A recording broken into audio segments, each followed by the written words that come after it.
Assalamualaikum warahmatullahi wabarakatuh. Alhamdulillah kita berjumpa lagi di RKD di Rumah Kreatif The Astuti.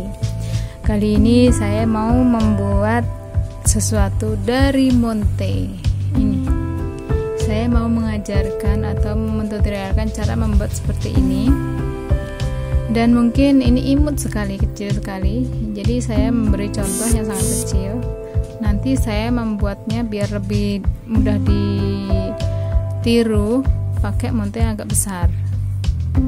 Oke, gimana tutorialnya? Ikutin terus di RKD biar tidak ketinggalan.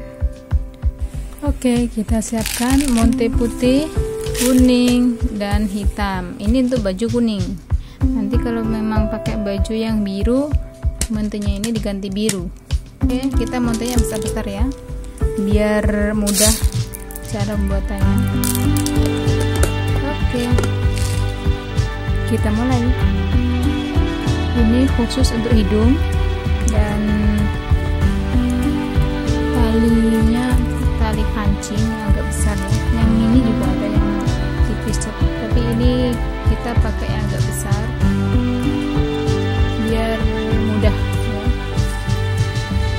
Karena ini lubangnya juga besar.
Ini hasilnya, dan semoga ini bermanfaat. Ini saya buat berpasangan. Oke, sampai di sini saya akhiri. Wassalamualaikum warahmatullahi wabarakatuh.